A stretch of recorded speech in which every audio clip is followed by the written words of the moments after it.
What happens when a simple act of neglect turns into a moment of accountability? Watch till the end to see how one woman's courage changes everything in a diner where silence is no longer an option. The diner on Monterey's Main Street was filled with the scent of sizzling bacon and fresh coffee. The clink of mugs and the hum of conversation blended into the atmosphere as regulars sat in their usual booths, exchanging greetings or reading the newspaper. It was a typical morning, one that felt the same as any other. Behind the counter, Mike, the burly diner owner, filled mugs with coffee, nodding to patrons as they made their requests. The kitchen staff, Clara and John, worked in their steady rhythm, scrambling eggs, flipping pancakes, and taking orders without missing a beat. Everything moved like clockwork, and no one noticed when the door to the diner opened and the bell above it jingled softly. That was until he walked in. An elderly black man dressed in a crisp charcoal suit and polished shoes entered the diner with a cane in hand. His face was marked by time, but his posture remained dignified, the kind of dignity that came from experience and a lifetime of challenges faced and overcome. He stepped into the room, the eyes of the regulars immediately shifting toward him. There was nothing overtly out of place about his appearance, yet the room seemed to pause for just a second. The only sound was the faint tap of his cane as he made his way to an empty booth in the corner.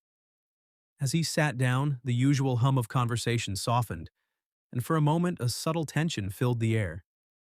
It wasn't overt hostility, but something unspoken. The elderly man opened the menu in front of him, but it was clear from the way his gaze flicked around the room that he wasn't interested in the options on the laminated paper. The waitress, a young woman with blonde hair tied in a ponytail, approached the nearby table with a friendly smile. She quickly delivered coffee, asked if anyone needed refills, but when her eyes met the elderly man's, something changed.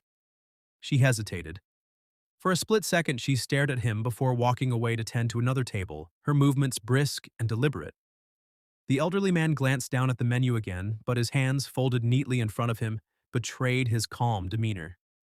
He raised his hand in an attempt to get her attention. Minutes passed. His hand lowered, but the stillness in the room seemed to grow with each passing second. The young waitress didn't return to his booth.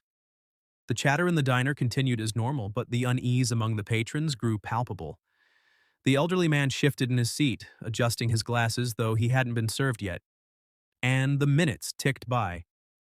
Finally, the waitress appeared again.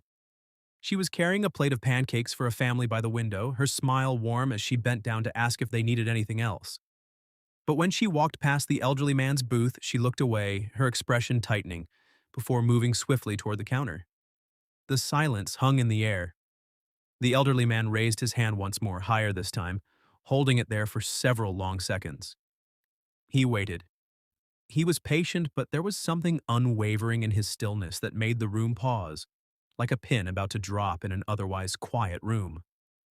When the waitress passed again, his hand fell slowly to the table. The tension in the room was thick now.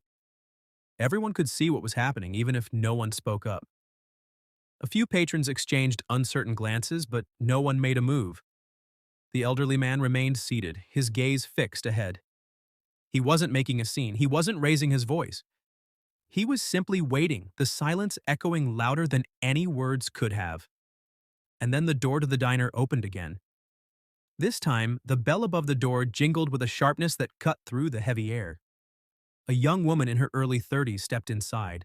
She wore a tailored blazer, her hair styled neatly, and carried herself with a confident purpose.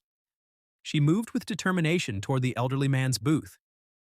The moment their eyes met, she smiled warmly and called out, "Dad?" The elderly man's face softened immediately, a wide smile spreading across his features. He stood, his cane tapping lightly against the floor as he embraced her. The room, which had been filled with uneasy silence, was now completely still. Every eye in the diner was fixed on the pair. The waitress, who had been balancing a tray of drinks just moments before, froze. Her hand trembled slightly as she looked between the two. The young woman pulled away from her father and looked at him with disbelief, her brow furrowing as she turned her gaze toward the waitress. "You haven't been served yet?" she asked, her voice sharp with confusion and rising anger. The elderly man gave a gentle smile, his voice calm but resolute. "Not yet," he said simply. Her expression darkened as she turned her attention back to the young waitress. "Excuse me," she called out, her voice carrying with force. The waitress turned toward her, her face draining of color. "Yes?" The waitress's voice was quieter now, a stark contrast to her earlier cheerfulness.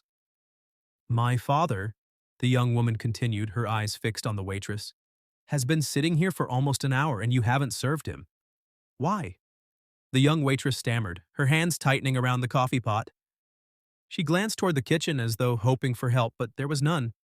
I I didn't mean to. It's just been really busy," she muttered, her voice wavering. "No," the young woman interrupted, her tone unwavering. "It looks like you've been deliberately ignoring him. You had no problem serving every other table in here." The murmur of agreement rippled through the diner. Patrons began to shift in their seats, their discomfort now giving way to understanding. The tension in the air began to change from uncertainty to clarity. The young woman's voice rose, her anger fueling her words. "Everyone in this room saw what happened. You couldn't even give him the decency of a hello, let alone service. Why is that?" The waitress flushed red, but no words came out of her mouth. She looked around the room, eyes wide, but the weight of the room's gaze felt like an accusation too heavy to bear. I I didn't mean it," she said, her voice barely above a whisper. I just, I don't know." The young woman folded her arms, her voice firm. "That's not good enough. This is a place of respect. A place where everyone, no matter who they are, deserves kindness." She paused, scanning the room, her gaze sharp as she looked at the other patrons. "And what about you?" she asked, her voice softer now but filled with a quiet intensity. "Why didn't anyone say anything? Why didn't any of you speak up?" A man at the counter cleared his throat awkwardly, his voice unsure. "I didn't want to get involved," he muttered. The young woman's eyes narrowed as she shook her head. "Silence is complicity. When you see something wrong and say nothing, you're part of the problem." Her words landed in the room with the force of a truth none of them had been willing to face. The elderly man, who had remained calm through it all, placed a gentle hand on his daughter's arm. "Let it go, sweetheart," he said softly. But the young woman wasn't done. "Let me make one thing clear," she said, turning her focus back to the waitress, her voice cutting through the room like a blade. "That man you ignored for an hour isn't just a customer. He's my father, and I own this restaurant." The waitress's face went pale. She opened her mouth, but no sound came out. The revelation hung in the air, making the room feel smaller, more intense. "That's right," the young woman continued. "I built this business with the values of respect and kindness, and today you've disrespected my father and everything this place stands for." The waitress took a shaky step back, her grip tightening on the coffee pot, but no words came. "I didn't mean to," she said, her voice faltering. The young woman gave her a long, hard look. "I'm giving you a chance to prove you can do better," she said. "But if I ever see anything like this again, you're done." The room fell silent again, the weight of what had just happened hanging heavy in the air. But there was something different now. Something had shifted. The elderly man, his eyes reflecting quiet strength, turned to his daughter.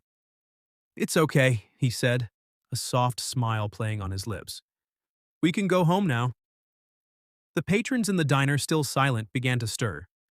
A woman in the back stood up hesitantly, her voice small but genuine. "I'm sorry," she said, looking at the elderly man. "I should have said something." The elderly man smiled warmly at her, his voice full of wisdom. "Acknowledging it is the first step," he said. "Next time, don't hesitate. Speak up. It might make all the difference." As the father and daughter left the diner, their hands gently clasped, a sense of peace settled over the room. And though it was just another Tuesday morning, it had become something more, an opportunity for change, for reflection, and for standing up for what was right. The lesson would linger in the air for a long time to come.